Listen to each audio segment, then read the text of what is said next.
Welcome on my YouTube channel stream academy. Students, आज से हम स्टार्ट करने जा रहे हैं क्लास 11 का बिजनेस स्टडीज का syllabus. So please like, share and subscribe my videos. So let's start our first video with the chapter first, that is business nature and purpose. Starting this lesson with the meaning of human activities. क्या होती है students human activities? The activities undertaken by human beings to satisfy their needs and desires are called human activities. वो activities जो human beings के द्वारा की जाती हैं, किस पर्पस के लिए? अपनी नीड्स को फुलफिल करने के लिए या अपनी नीड्स को सेटिस्फाई करने के लिए, are known as human activities. They are broadly classified into two parts. Human activities को दो पार्ट्स में डिवाइड किया गया है। The first one is economic activity and the second one is non economic activity. अभी हम इनको डिटेल स्टडी करते हैं। इकोनॉमिक एक्टिविटीज क्या होती है students? Economic activities those activities of a man which are undertaken with the purpose of earning money।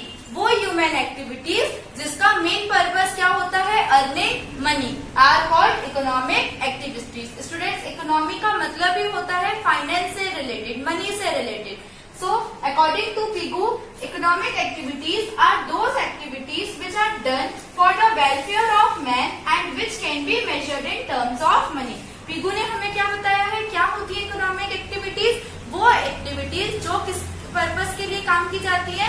For the welfare of man, दूसरों के अच्छे के लिए। और उसकी मेन चीज क्या होती है? They can be measured in terms of money, मतलब हम उनको मॉनेटरी टर्म्स में मेजर कर सकते हैं।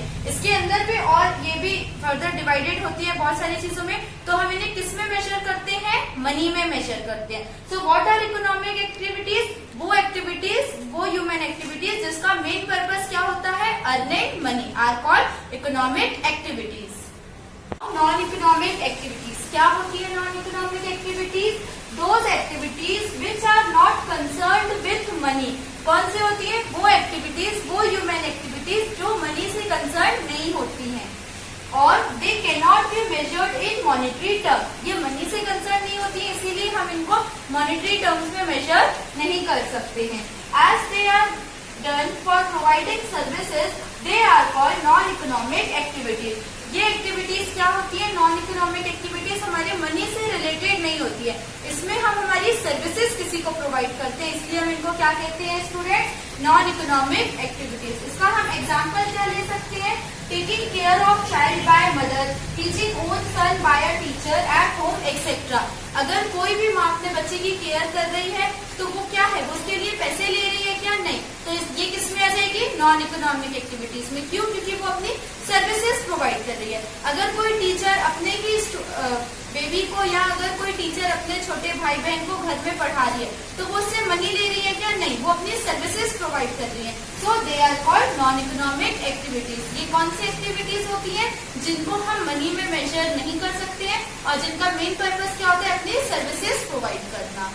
Between economic activities and non economic activities. सबसे फर्स्ट डिफरेंस क्या है students? Meaning. These are concern with money.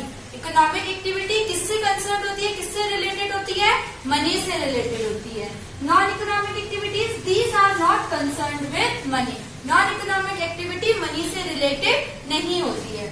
Next difference is object. Economic activities का ऑब्जेक्ट क्या होता है? The main object is earning money. ये मनी से रिलेटेड होती है, इसलिए इनका मेन ऑब्जेक्ट क्या हो जाता है? Earning money.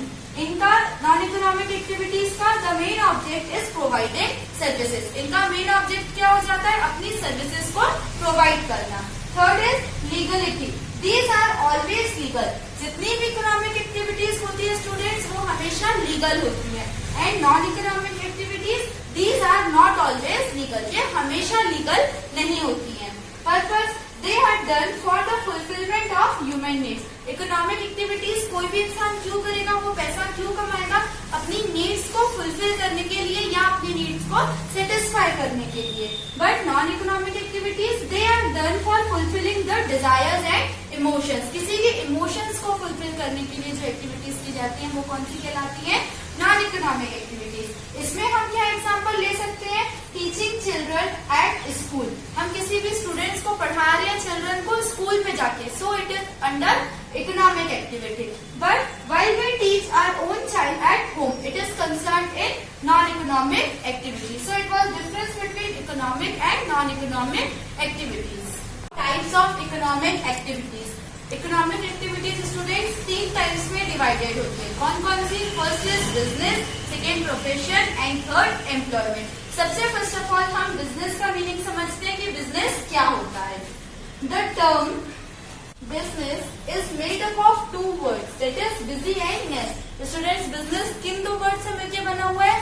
Busy and ness. जहाँ पे where busy means being the state of busy, जहाँ पे बिजी का मतलब क्या होता है कि कोई भी इंसान किसी भी काम को करने में बिजी है. एंड नेस मीन्स अर्निंग मनी, और नेस का मतलब क्या होता है? Earning money in economic sense. इसीलिए बिजनेस का इकोनॉमिक सेंस में क्या मीनिंग होता है? The term business includes all those activities. जो बिजनेस वर्ड है उसमें वो सारी एक्टिविटीज आती हैं which are concerned with production, sale, exchange of goods for the purpose of earning money or profit on regular basis. इसीलिए बिजनेस का meaning क्या हो जाता है कि किसी भी काम को करने में बिजी रहना जिसमें से हमें कुछ मनी अर्न हो या कुछ प्रॉफिट अर्न हो. और वो किन बेसिस में होना चाहिए? टेम्पररी नहीं होना चाहिए, वो हमारा रेगुलर बेसिस में होना चाहिए. और इकोनॉमिक सेंस में क्या कहलाता है? बिजनेस में कौन सी एक्टिविटीज आती है हमारी? Production, sale and exchange of goods.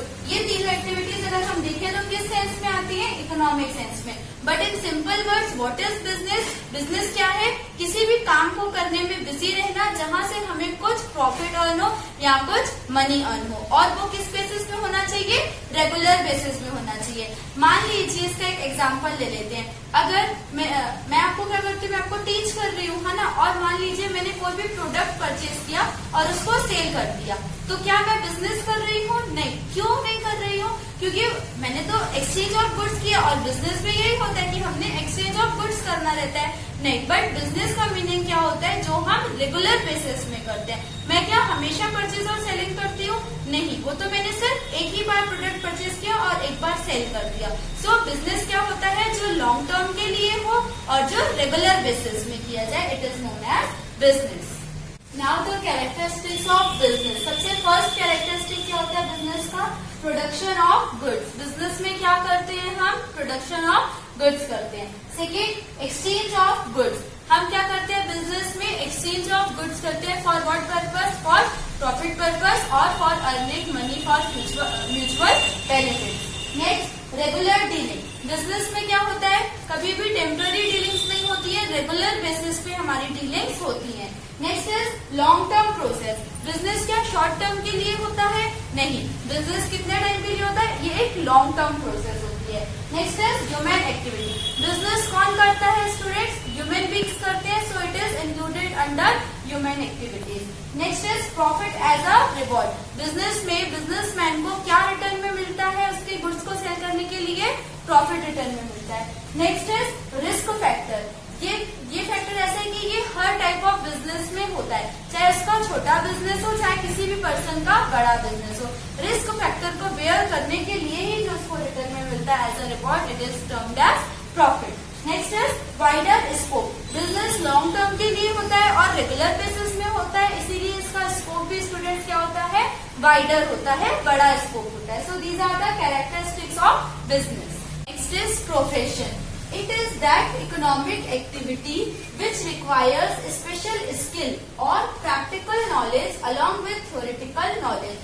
Profession क्या होता है स्टूडेंट्स? Profession एक वो इकोनॉमिक एक्टिविटी होती है जिसमें किसी भी पर्सन को theoretical knowledge के साथ साथ प्रैक्टिकल नॉलेज चाहिए होता है. किस चीज के लिए? To be applied by an individual in his work. उसको वो काम परफॉर्म करने के लिए क्या चाहिए होता है? थ्योरेटिकल नॉलेज के साथ साथ प्रैक्टिकल नॉलेज भी जरूरी होता है. It needs special education and training. जो भी प्रोफेशन होता है, जो उनकी ट्रेनिंग होती है, वो स्पेशल एजुकेशन भी दी जाती है उनको और ट्रेनिंग्स भी प्रोवाइड की जाती है. प्रोफेशन के एग्जाम्पल्स कौन कौन से हो जाते हैं? Doctor, teacher, advocate etcetera. कोई भी डॉक्टर है वो क्या बिना स्पेशल ट्रेनिंग या एजुकेशन के वर्क कर सकता है? नहीं. या कोई टीचर है, क्या हर कोई आपको एक्सप्लेन कर सकता है? नहीं. उसके लिए क्या होता है? प्रॉपर स्पेशल नॉलेज होना चाहिए, स्पेशल ट्रेनिंग्स भी प्रोवाइड की जाती है। सेम ऐसे एडवोकेट भी होता है, उनको क्या होता है, वो LLB करना कंपलसरी होता है, पूरे लॉ रूल्स रेगुलेशन हर एक चीज उनको मालूम होना जरूरी होता है। तो वो चीज कैसे पता चलती है, स्पेशल नॉलेज और ट्रेनिंग के बेसिस पे।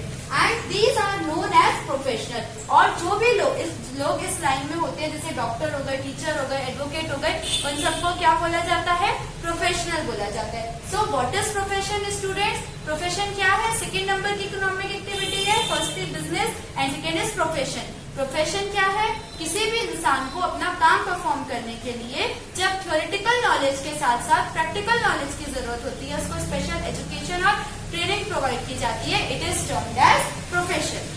Characteristics of profession. सबसे फर्स्ट कैरेक्टरिस्टिक क्या होता है, इनको क्या दिया जाता है प्रोफेशनल्स को? स्पेशल नॉलेज, इनके पर्टिकुलर फील्ड के बारे में स्पेशल और डिटेल्ड नॉलेज होता है। नेक्स्ट प्रैक्टिकल ट्रेनिंग, उनको क्या किया जाता है, प्रैक्टिकल ट्रेनिंग भी प्रोवाइड की जाती है।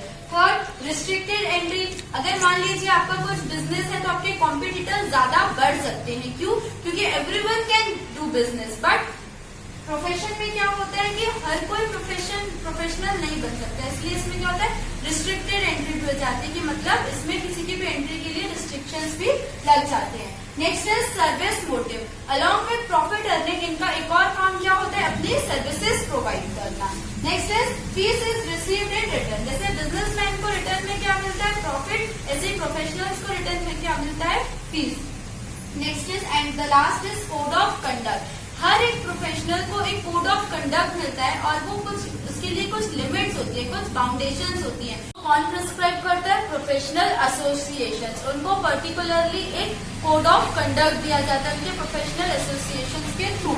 So these are the characteristics of profession. Third economic activity is employment. क्या होता है employment student? It is that economic activity in which an individual works for another person or institution. Employment क्या होता है, जब कोई भी एक पर्सन किसी और फर्म के लिए, किसी और इंस्टीट्यूशन के लिए या किसी और पर्सन के लिए काम करता है for an agreed remuneration under prescribed rules of services. कुछ टर्म्स एंड कंडीशंस होती है उस सर्विसेज की, कुछ रूल्स एंड रेगुलेशंस होते हैं जो ऑलरेडी उनको बता दिए जाते हैं उन बेसिस पे, और उसको पर्टिकुलरली एक अमाउंट मिलता है, remuneration. The person who works he is called employee and the one who employs him is called employer. जो भी पर्सन काम करता है वो एम्प्लॉय कहलाता है, और जो भी उसको एम्प्लॉय करता है, मतलब जो उसकी अपॉइंटमेंट करता है उस काम के लिए, he is known as employer. So employment क्या कहलाता है स्टूडेंट्स, जब कोई एक पर्सन किसी और के लिए काम करता है कुछ टर्म्स एंड कंडीशंस पे, कुछ रूल्स रेगुलेशंस पे और कुछ बेसिक सैलरी बेसिस पे, it is known as employment. Characteristics of employment are, सबसे फर्स्ट कैरेक्टरिस्टिक क्या होता है, एम्प्लॉयर एम्प्लॉय रिलेशनशिप, इसमें एक जन एम्प्लॉयर होता है and the other one is employee.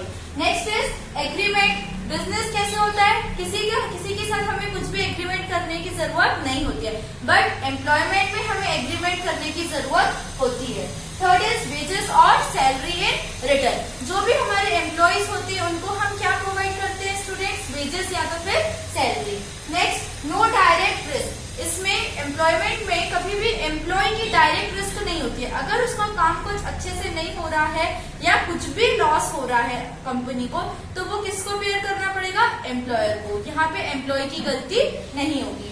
Next no capital requirement, यहाँ पे कैपिटल रिक्वायरमेंट की जरूरत किसको रहेगी, एम्प्लॉयर की रहेगी, एम्प्लॉय को किसी भी कैपिटल की जरूरत नहीं है। So these are the characteristics of employment. Difference between business, profession and employment. सबसे फर्स्ट डिफरेंस क्या है यहाँ पे, रिस्क फैक्टर।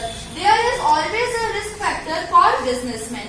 बिजनेस में क्या होता है, बिजनेसमैन के लिए हमेशा ही एक रिस्क फैक्टर होता है। प्रोफेशन में there is a comparatively less risk, profession में क्या होता है, बिजनेस के कंपैरिजन में लेस रिस्क होती है प्रोफेशन में। थर्ड एम्प्लॉयमेंट में there is no risk for employees, employment में क्या होता है, नो रिस्क होती है किसके लिए, सिर्फ एम्प्लॉयज के लिए, बट एम्प्लॉयर के लिए हमेशा ही एक रिस्क बनी रहती है। Next is return, he gets profit in return, businessman को क्या मिलता है रिटर्न में, प्रॉफिट मिलता है। प्रोफेशन में he gets fees in return, जो भी प्रोफेशनल्स होते हैं उनको रिटर्न में क्या मिलता है, फीस मिलती है। सैलरी इन रिटर्न, एम्प्लॉयमेंट में एम्प्लॉइज को क्या मिलता है रिटर्न में? Salary. Next qualification, there is no special qualification required for businessman. Businessman के लिए जरूरी नहीं है कि उसको कुछ स्पेशल क्वालिफिकेशन हो, विदाउट क्वालिफिकेशन भी कोई भी इंसान अपना बिजनेस स्टार्ट कर सकता है। वो बात अलग है कि कुछ कुछ स्पेशल बिजनेसमैन होते हैं जिनको कुछ क्वालिफिकेशन स्पेशली गिवन होती है। नेक्स्ट प्रोफेशन में there is special qualification required. Profession में क्या होता है? प्रोफेशनल्स को स्पेशल क्वालिफिकेशन और प्रॉपर ट्रेनिंग भी दी जाती है। According to agreement desired qualification is required. Employment में कैसी क्वालिफिकेशन होती है? उनका जो भी एग्रीमेंट होता है एम्प्लॉयर का और एम्प्लॉय का, उनके बेसिस पे उनको क्वालिफिकेशन, डिजायर्ड क्वालिफिकेशन जो होती है उसकी जरूरत होती है। Next is commencement, it can be started by individual decision. Business अगर हमें स्टार्ट करना है तो बिजनेसमैन को किसी से भी पूछने की जरूरत नहीं होती है, वो अपना खुद का बिजनेस जब चाहे तब स्टार्ट कर सकता है। बट प्रोफेशन में ऐसा नहीं होता है। It can be started after getting certificate by professional association. अगर किसी को अपना प्रोफेशनल कुछ भी स्टार्ट करना है तो उसके लिए उसको प्रॉपर सर्टिफिकेट्स की जरूरत होती है। एम्प्लॉयमेंट में it can be started by agreement. Employment हम कब स्टार्ट कर सकते हैं? जब हमारा एम्प्लॉयर और एम्प्लॉयमेंट का बीच का रिलेशनशिप और जब उनका एग्रीमेंट, टर्म्स, कंडीशंस दोनों के एक दूसरे से फॉलो करेंगे तब हम हमारा एम्प्लॉयमेंट स्टार्ट कर सकते हैं। Next capital. बिजनेस में क्या होता है? Capital required differs from business to business. हर बिजनेस की अलग अलग रिक्वायरमेंट होती है, अलग अलग नीड्स होती है कैपिटल के लिए। प्रोफेशन में limited amount of capital is required. Business के कंपैरिजन में प्रोफेशन के लिए हमें लेस अमाउंट ऑफ कैपिटल की जरूरत होती है, लिमिटेड जरूरत होती है। एम्प्लॉयमेंट में no capital is required for employee. Employee को कोई भी कैपिटल लगाने की जरूरत नहीं होती है। Next nature of work, exchange of goods takes place. Business में क्या होता है? हम हमारी कमोडिटीज को एक्सचेंज करते हैं फॉर मनी। प्रोफेशन में personal services are provided. Profession में किस किस का आपने एग्जांपल लिया था? एज अ टीचर मैं आपको क्या प्रोवाइड कर रही हूँ? मेरी सर्विसेज प्रोवाइड कर रही हूँ। डॉक्टर हमको क्या प्रोवाइड करते हैं? अपनी services. Advocate, chartered accountant etcetera. And employee performs his duty as per agreement. और एम्प्लॉय क्या परफॉर्म करता है? वो अपनी ड्यूटी परफॉर्म करता है according to his agreement. Next motive. Business का मेन मोटिव क्या होता है? Profit is the main motto of business. Every businessman का सबसे मेन मोटिव क्या होता है? Profit earning. प्रोफेशन में service rendering is the main motto. Profession में क्या रहता है हमारा मेन मोटिव? हमें हमारी सर्विसेज प्रोवाइड करनी होती है। एम्प्लॉयमेंट में earning income is main motto. Employment में एम्प्लॉय का मेन मोटिव क्या होता है? अर्निंग मनी और earning income. So it was difference between business, profession and employment. So students इस पार्ट को हम यहीं पे एंड करते हैं। इसके आगे का पोर्शन हम पार्ट 2 में कवर करेंगे। Next we will meet with part 2। Thank you for watching my videos.